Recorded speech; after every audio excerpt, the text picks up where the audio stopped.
¿Qué hemos hecho? Lo que hemos hecho, respondiendo un poco a la demanda que nos habéis trasladado, ha sido intentar aproximarnos no a medir los malos tratos que existen. Eso no podemos hacerlo. Los malos tratos a los mayores es un tema, como ha dicho Patricio, oculto. Hay un iceberg y está debajo. Además, el maltrato a los mayores es importante que tengamos en cuenta que nos separemos del sensacionalismo. El maltrato a los mayores no es la típica agresión que aparece en los medios de comunicación, que han entrado en la vivienda de una persona que vive sola, la han saqueado, la han violado, le han hecho todo tipo de desmanes. Eso no entra exactamente en lo que conocemos y en lo que nos preocupa de los malos tratos a mayores. ¿Qué? Ah, pero lo ves. Tú le das. Tú dale el botoncito cada vez. Eso. Como se ha venido repitiendo, es un problema universal. Es decir, existe en cualquier lugar. Pero donde más se produce el maltrato es en el seno de la familia, en el hogar, en el ámbito donde le están prestando la atención a la persona que está siendo maltratada, porque a la vez está siendo cuidada.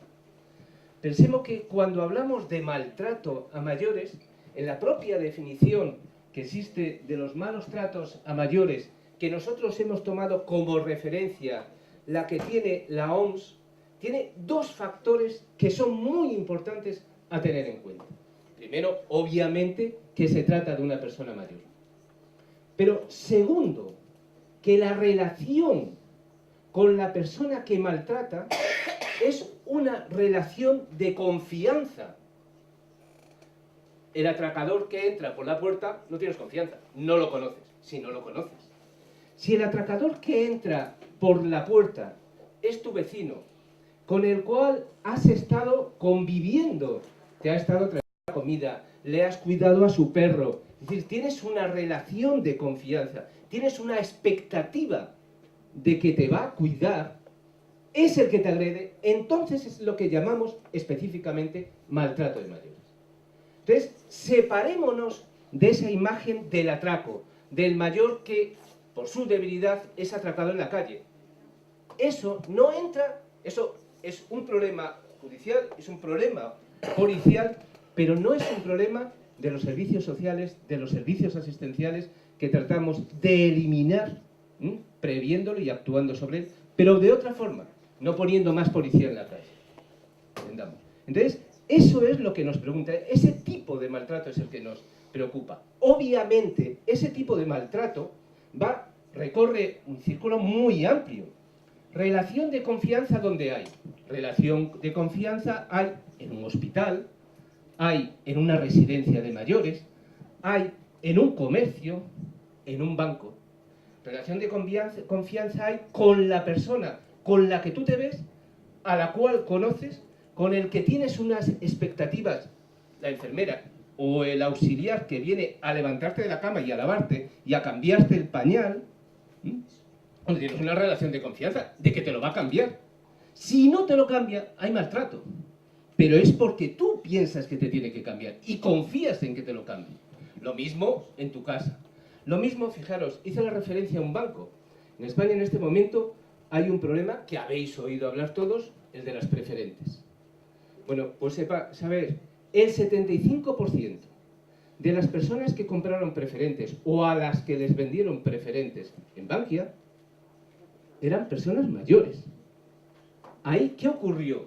Aprovechándose de una relación de confianza de las personas que guardaban su dinero y que sus ahorros, y que tenían una relación de confianza con el director de la sucursal, el director de la sucursal les vendió, les cambió esos ahorros por un producto que era tóxico. Hoy está en juicio, precisamente por ese hecho. Y ahí sí hablaríamos de maltrato. Entonces, para nosotros eso es importantísimo. Y descubrir ese maltrato cuando hay una relación de confianza es difícil. Porque obviamente, si yo confío en ti, no voy a decir que tú me maltratas. Me estás cuidando. Te justifico tu maltrato.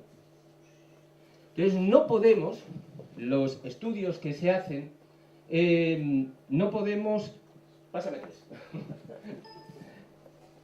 No podemos... Ahí. Era eso. Los estudios que se hacen, no podemos investigarlo, y aquí lo hemos preguntado en la encuesta que hemos hecho, si una persona está siendo maltratada. No nos van a contestar. Fijaros, hay datos en los diferentes estudios que se han hecho a lo largo de distintas instituciones, tanto europeas como tanto de Naciones Unidas o de otros organismos, o en Inglaterra o en Estados Unidos, pues van desde el 1,6% de los mayores de 65 años están siendo maltratados, hasta cifras que hablan de uno de cada 4 mayores está siendo maltratado. Es muy difícil. Entonces nosotros, ¿cómo podemos abordar el estudio de maltrato aquí, entre el colectivo de mayores emigrantes en Francia? Diréis, esto es imposible. Bueno, pues lo hemos hecho y os voy a explicar cómo. De dos formas. Nosotros no estudiamos las personas que están siendo maltratadas. Nosotros estudiamos en los rasgos, en el comportamiento, en el hacer cotidiano, en la vida de las personas mayores emigrantes en Francia, usuarias de este centro. No podíamos llegar a más gente. ¿Qué riesgos hay? ¿Qué vemos nosotros? Que es un indicador de posible maltrato, que puede producir o puede llevar al maltrato. No quiere decir que se esté produciendo, pero sí sabemos que cuando hay una persona maltratada, lo sabréis quienes trabajéis con ellos, hay una serie de rasgos que siempre están presentes. Bueno, pues como conocemos esos rasgos, vamos a medir esos rasgos entre los mayores españoles emigrantes. ¿Cómo los medimos? De dos formas. Por una parte, la primera vez que estuve aquí, que fue la primera oportunidad de aproximarnos a este fenómeno, fue mediante lo que le llamamos estudio cualitativo. Es decir, reunión. Me reuní con dos grupos de personas mayores de aquí. Dos grupos. Unos, personas que no sabían, mayores, usuarios del centro, que no habían tenido que cuidar a nadie nunca, ni habían sido cuidados nunca por nadie. Sí, ahí, ¿qué era lo que trataba de ver? Lo que trataba de ver es, bueno, una persona española que lleva muchos años en Francia, que ha trabajado, que se ha jubilado, ¿cómo se presenta ese riesgo, los problemas que le pueden venir a partir de ahora? ¿Se los representa de alguna forma? ¿Cómo trata de combatirlos? ¿Qué tiene en su mente a la hora de decir, si me quedo, que no me puedo mover, qué voy a hacer, qué voy a recurrir? Si necesito a alguien que me cuide, ¿a dónde voy a ir? ¿Dónde voy a buscar ese alguien? Bueno, pues preguntamos eso. Y otro grupo fue un grupo de españoles, también mayores, que habían estado o estaban en ese momento cuidando a otra persona, normalmente a sus padres, o a sus esposos o esposas. En ese otro grupo fue una cosa curiosa, faltaron dos personas que no pudieron venir porque no pudieron encontrar a quién dejar cuidando a la persona que ellos cuidaban. Pero ahí fue muy positivo y muy provechoso, y sacamos ya la primera información, y esa información nos permitió preparar un cuestionario, que preguntas, una encuesta, preguntas precisas sobre elementos que tienen que ver con la realidad, son comunes en cualquier lugar, pero bueno, que nos permitían expresarlo como entiende una persona que esté aquí viviendo en Francia española. Hicimos una encuesta. La encuesta fue limitada, no pudo ser a todos, sobre una base de 800 casos. Nosotros desde allí, telefónicamente, hicimos 160 o así, el resto desde aquí también telefónicamente, con otros dos encuestadores, siguieron haciendo las preguntas. Finalmente salieron 260 o por ahí personas que nos contestaron. Bueno, pues los resultados que os voy a presentar son los resultados de esa encuesta, donde nos informan de los riesgos y del tipo de riesgos que existen aquí. Vamos a ver. Primero, empezamos a ver. Gente que viva sola. ¿Vivir solo es un riesgo? Es un riesgo. Cuidado, ahora me diréis, pero no quedamos en que tiene que estar, maltrato es algo que tiene que ver con el fallo de la persona que te tiene que cuidar, con la expectativa que tienes hacia la persona que te tiene que cuidar. Sí, es cierto. Pero si vivo solo y no me cuidan, tengo un riesgo que es el que se llama de abandono. Es decir, yo ahí incluso me puede estar autoinfligiendo a mí, después lo veremos cómo, un maltrato. Porque estoy solo y no busco los medios para cuidarme, es decir, no busco a los que me tienen que cuidar, o no llegan a mí quienes me tienen que cuidar, que son responsables. ¿Por qué no llegan? Porque no funcionan adecuadamente o porque yo no sé ir a buscarlos y no me han preparado para irlos a buscar. Después profundizaré en esto. Viven en pareja. Obviamente, vivir en pareja no quiere decir vivir con otro, acompañado de una persona. Puede ser mi cónyuge, pero puede ser mi hijo, mi hija, cualquiera. Es otro riesgo. Si vivo con una familia más numerosa, el riesgo disminuye radicalmente. Hay más gente, hay más observadores. El cuidado también se distribuye entre más gente. Pero este es otro. Sigamos. Más de 75 años. El tema de la edad. A medida que yo envejezco, tengo más riesgo de necesitar una ayuda. Por lo tanto, tengo más riesgo de ser maltratado. Porque necesito eso, necesito de alguien que me cuide, necesito de los demás. No soy capaz de defenderme por mí mismo. Lo que vais a ver es que vamos haciendo pequeños círculos. Cada círculo... por favor. Cada círculo representa el grupo de personas.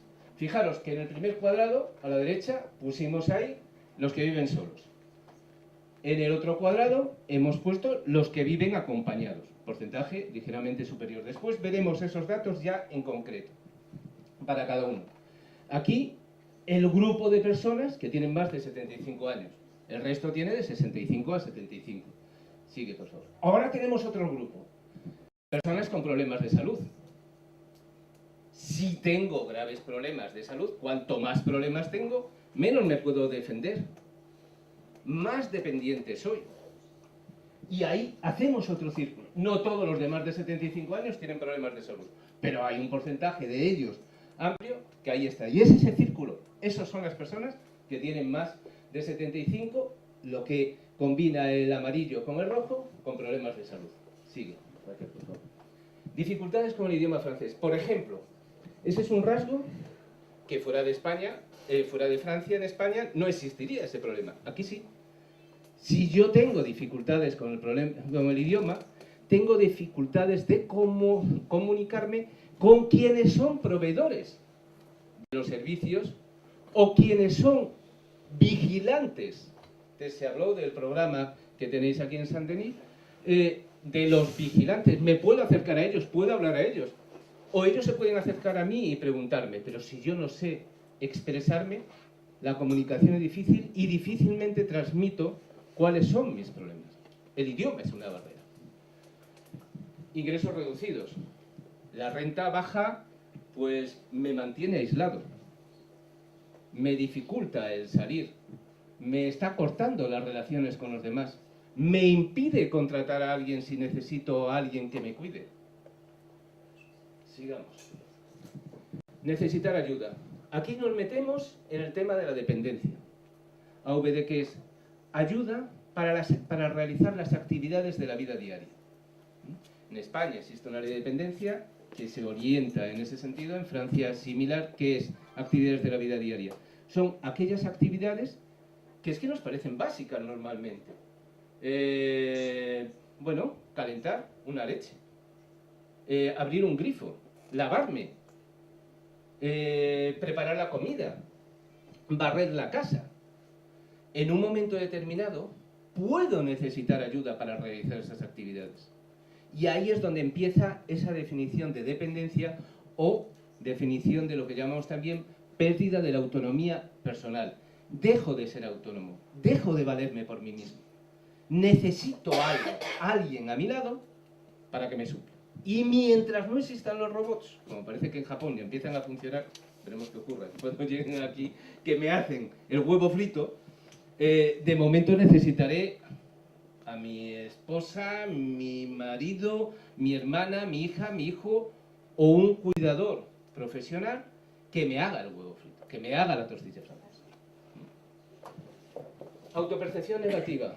Es un problema con la edad que le ocurre a mucha gente. Es decir, incluso van asociando entrar en un estado de depresión, culpar de esa depresión a la propia edad y empezar a limitarse a la hora, limitar su iniciativa a la hora de hacer cosas. Es decir, es fácil ver cuando existe una percepción negativa, una baja, también se llama baja autoestima. Cuando me culpabilizo de todo lo que me ocurre y ocurre a mi alrededor. Sí, estoy hecho polvo, es que claro, tuve una vida tan mala de joven, bueno, yo qué sé, disfrutaste también. Ahora para arrepentirte, ¿no? No es el momento. Al contrario, disfruta, tienes montones de posibilidades, no tienes un hándicap como consecuencia de la edad más allá de lo que tiene todo el mundo. Máxime, si ves el que está al lado, que puede estar peor que tú, y sin embargo disfruta más que tú. ¿Qué te impide a ti disfrutar de la vida? ¿Qué te limita a la hora de disfrutar? ¿Cómo se puede solucionar ese problema? Eso lo iremos viendo. Fijaros con lo que vamos, los círculos que vamos haciendo. Se nos va reduciendo el grupito de personas que pueden sufrir maltrato. Ignoran o desconfían de los derechos asistenciales. Eso es una cosa que nos ha llamado, después lo veremos, la atención aquí. Si yo pienso que los servicios sociales o los servicios que hace un momento la compañera os ha estado presentando no son para mí, yo no tengo derecho a ellos, o no valen para nada, solamente son para pobres y gente de mal vivir. Lo de la residencia, eso no es para... es para otra gente, a mí... eso no es para mí. Es decir, si desconfío... dos cosas. Una, pienso que yo no tengo derecho a unos servicios que existen precisamente para atenderme, por una parte, pero por otra parte pienso que esos derechos no existen o no son para personas con las cuales yo no me quiero identificar, porque es lo que llamamos excluido, marginado. Este es un problema que acaso no sé si en Francia ocurre entre la población francesa, pero sí entre la población española es bastante frecuente. Los servicios sociales hasta los años 80 estaban en manos de lo que se llamaba la beneficencia. Es decir, los impartía, los daba Cáritas. Es decir, era incluso determinados servicios sanitarios iban a través de la red de la beneficencia. Los servicios que había asistenciales de residencias eran los conocidos por asilos, que en Francia también existieron, pero hacía más tiempo que habían desaparecido. Entonces en España hay un cierto rechazo hacia el uso de esos servicios, cuando incluso son públicos. Privados incluso se acepta más, pero público hay como... es un tema. Antes, una de las transparencias que había por ahí, lo decía, en el Congreso de Toronto en el 2002, organizado por Naciones Unidas y por el Gobierno de Canadá, se empezaron a dar los primeros datos y se empezaron a organizar las primeras campañas mundiales para la prevención de malos tratos a mayores. Y ahí uno de los puntos que se hablaban era el elemento cultural. Es decir, es importantísimo. Es decir, la cultura de las personas, las creencias en cuanto a los cuidados, los valores de las personas. Y esa cultura marca también una diferencia entre unas sociedades y otras a la hora de abordar este problema. Esto, ignora o desconfían, es pensamiento. Como pensamiento es parte del área de la cultura. Entonces, es importante que lo tengamos ahí, después lo veremos cómo se manifiesta aquí. Bajo grado de apoyo social. Vamos a ver, el apoyo social. Este es un tema que al investigarlo aquí hay más apoyo social entre la gente que pertenecéis al centro. El apoyo social es las relaciones que yo mantengo con mis iguales, con los demás.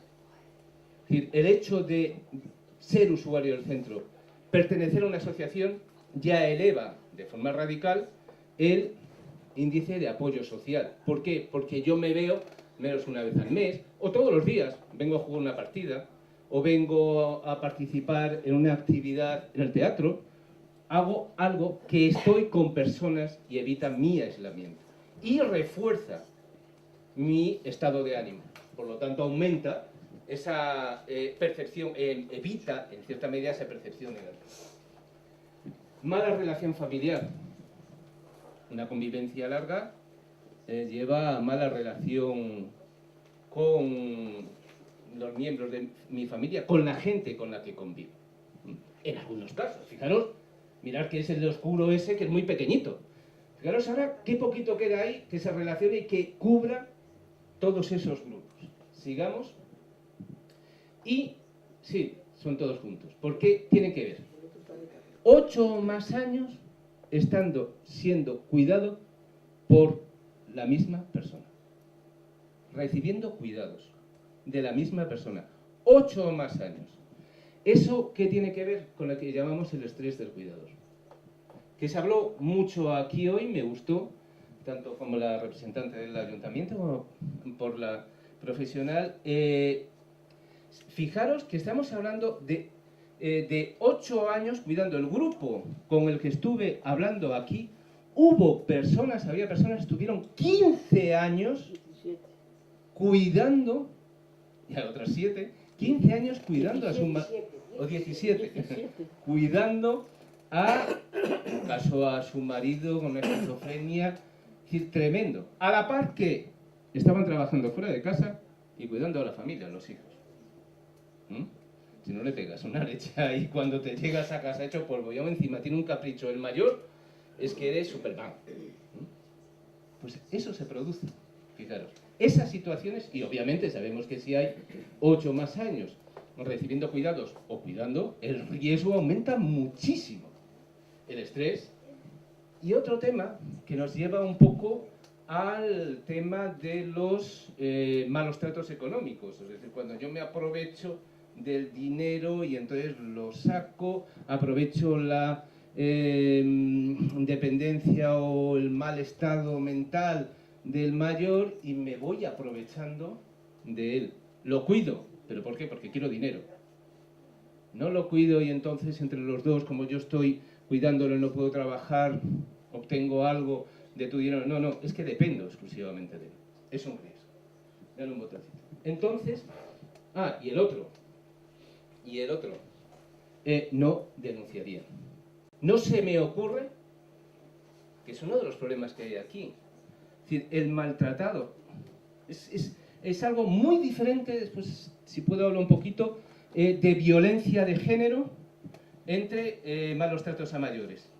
Malos tratos, violencia de género es una cosa y malos tratos a mayores es otra, totalmente distinta, aunque hay violencia de género con personas mayores y es más abundante. Es decir, prácticamente el 90 o el 70% de los maltratados mayores de 65 años son mujeres, porque hay más mujeres, pero no porque tiene el rasgo específico de violencia de género. Y un porcentaje muy alto ni interviene ni denunciaría que está siendo maltratado, vamos, la mayor parte de ellos. Y es muy curioso, decía de violencia de género. En violencia de género el maltratador no tiene mala conciencia, no manifiesta una mala conciencia. Si se arrepiente en un momento, se arrepiente si hay una pena, si hay una carga, si hay una intervención, pero en principio es normal lo que está haciendo. Es muy curioso, cuando hablamos de maltrato en mayores entre cuidador en la familia, el maltratador tiene mala conciencia. E incluso, simplemente por haber levantado la voz a su padre, a su madre, al que está cuidando, ya tiene la sensación de culpa. A veces, fijaros lo que es, quien sufre el llamado estrés del cuidador, sensación de culpa, superior a la que siente la propia persona agredida. Entonces, es una situación como un poco complicada a la hora de denunciar. Entonces fijaros, aquí tenemos un grupito, que esos, fijaros, de toda la población que hay, bueno, aquí nos faltan unos cuantos a la derecha, que viven, o a la izquierda, que viven con más gente. Es decir, para completar todo el universo de personas que hemos estado estudiando. Entonces, ¿qué tenemos? Por una parte, agresión por estrés del cuidador, ese grupito.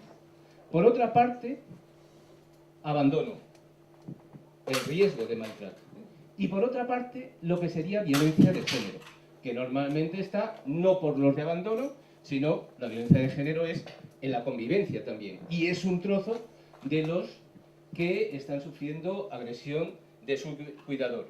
La agresión de su cuidador es una agresión machista, pero en un caso de mayores. Un caso que nos relataron y me llamó mucho la atención porque lo describe perfectamente. Imaginaros, típica pareja o matrimonio con una relación de género, bueno, tensa toda la vida y donde la conciencia del hombre es la mujer me ha cuidado y es su obligación y me tiene que cuidar toda su vida y me está cuidando. En un momento determinado, la mujer pasa a ser dependiente y es el hombre el que tiene que cuidarla a ella, cuando en su mente ella le tiene que cuidar. Situación explosiva. Se mezclan las dos situaciones. Violencia de género, es decir, yo reacciono, pero por otra parte es persona totalmente dependiente. ¿Cómo le voy a hacer yo la comida? Pero si es ella la que tiene que hacer la comida, y aún encima ahora quiere que se la haga yo. Pero claro, es que no puede. No solamente no me la hace, sino tengo que hacérsela yo. Esos son el típico de casos donde se mezclan los y decimos, ¿es violencia de género? Sí, también es situación específica, una violencia de género que se produce en el seno de una familia de personas mayores. Bueno, entonces todo esto, y algunas cosas más, pero como no tenemos para poder hablar, no seguiremos, y además el proyecto tenía un límite temporal y de número de casos que podíamos tocar, no tocamos algunos, pero no en muy profundidad, están ahí y se pueden ver. Ahora vamos a verlos, cada uno de ellos, cuál es la realidad de los españoles usuarios, mayores usuarios de este centro, a los cuales hemos encuestado. Eso, de todo el universo, esto es lo que nos queda, que tienen un riesgo de maltrato relativamente alto. Estamos hablando de un porcentaje muy pequeñito de personas, pero están ahí y podemos casi identificarlas y actuar con ellas. Vayamos, la convivencia. Más de la mitad de los usuarios viven acompañados de su esposa o pareja. El 30% viven solos y un 7% con su esposa o esposo y más personas, y otro porcentaje, otro 7%, con personas que no son su esposa o pareja, pueden ser sus hijos, en más de uno. Entonces, esta es la distribución de cómo vivís las personas mayores de 65 años que sois usuarias de este centro. Aquí vemos el aspecto, la edad, el segundo riesgo. Allí veíamos, digamos, la mitad tienen riesgo de violencia, de agresión, de maltrato por convivencia, y el otro, y los que viven solos, por abandono, un 30% y un 50%. Y ahora vamos a los mayores. Y aquí, una alerta. Y una alerta que os queremos lanzar a todos los del centro y los directivos del centro y quienes estéis desarrollando este programa. Nos llamó muchísimo la atención. Fijaros la pirámide de población de las personas usuarias del centro. Mayores de 65, ¿eh? Es una pirámide que hacemos considerando los grupos de edad de 10 en 10 de mayores de 65 años. Llegamos a 85 y más, ¿qué pasa? Prácticamente desaparece. Y diríamos, es que eso es lo normal. Esta es el padrón de españoles residentes en el extranjero, residentes en Francia. Fijaros el porcentaje de mayores de 85. La mayoría de los mayores de 85 no están aquí. Es decir, perdéis a los mayores de 85. Precisamente son los que tienen más riesgo. Pero esos se van. Se van. ¿Dónde están? ¿Dónde están? En la estadística.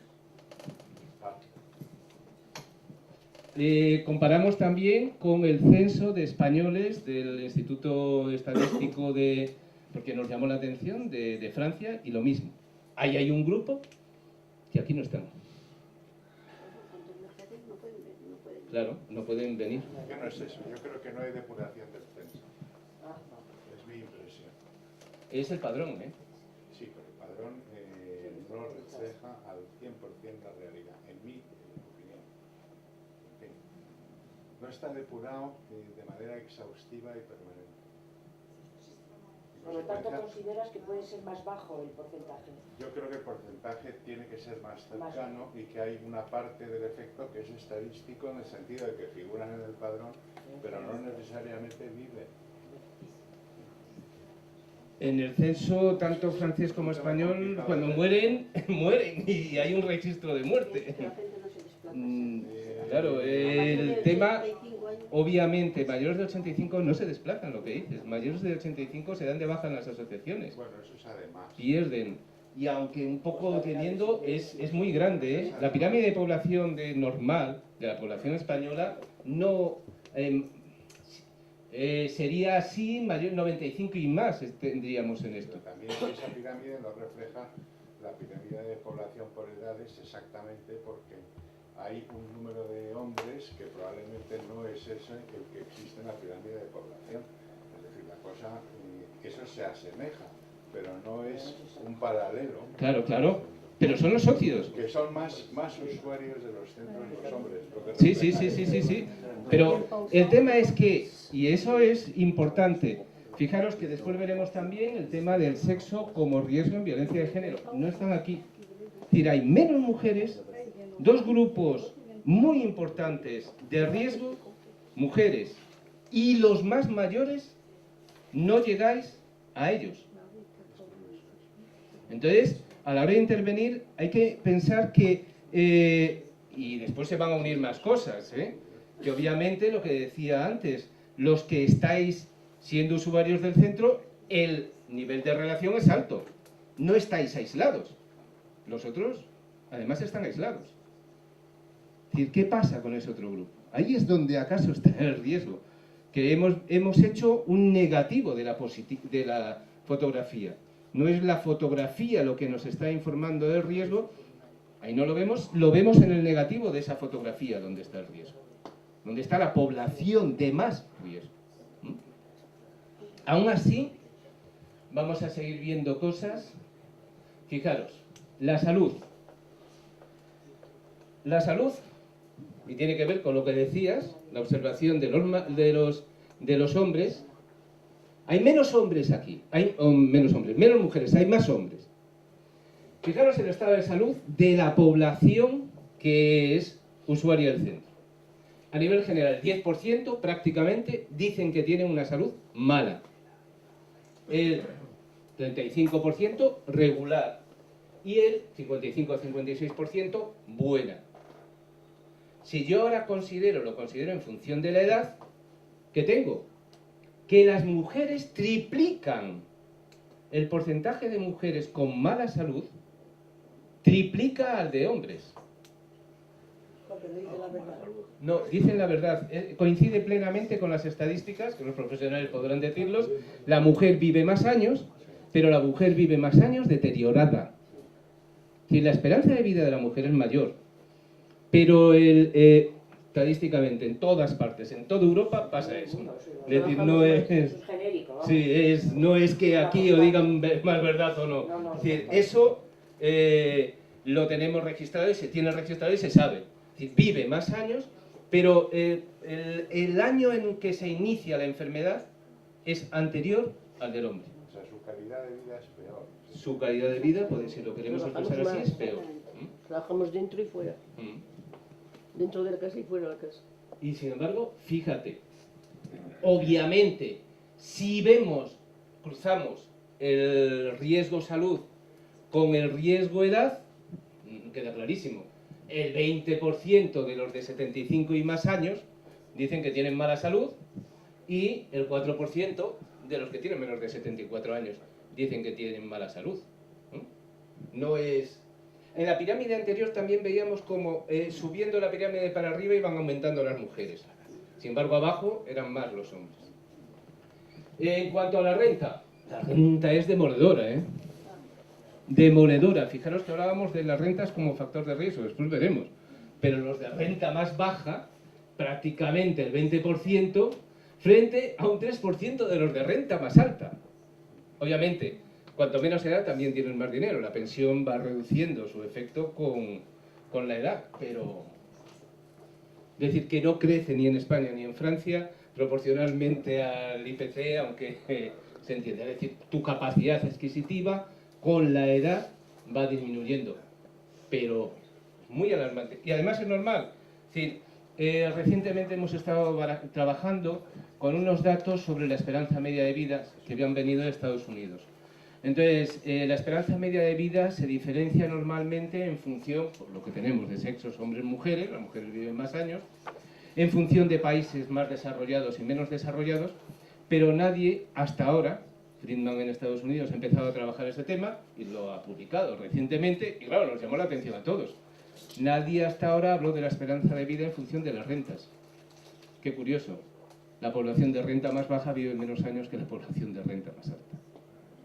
Con lo cual la esperanza de vida no es democrática. Si has tenido que trabajar más, si has tenido que trabajar en una mina, si has tenido que trabajar en textil, tu riesgo de muerte y de enfermedad es mayor. Y los problemas económicos les permiten desligarse más al que tiene y al que no tiene. También. Y lo último que hemos metido, porque es muy importante, y una pregunta que hablamos de las personas dependientes. Después veremos qué tipo de dependencia hablamos, entre los mayores que están en el centro. ¿Qué porcentaje de ellos? Hay un grupo, pero vamos, aquellos que declaran que necesitan ayuda para realizar alguna de las actividades de la vida diaria. Obviamente, casi la mitad, vamos, un 42%, de los que dicen que necesitan ayuda para hacer algunas de sus actividades de la vida diaria, pues dicen que tienen mala salud. Sigamos. Dominio del francés. Pues aquí nos sorprendió que hasta hay un 1,1, muy bajito. Pero hay un porcentaje de una gente que no habla francés.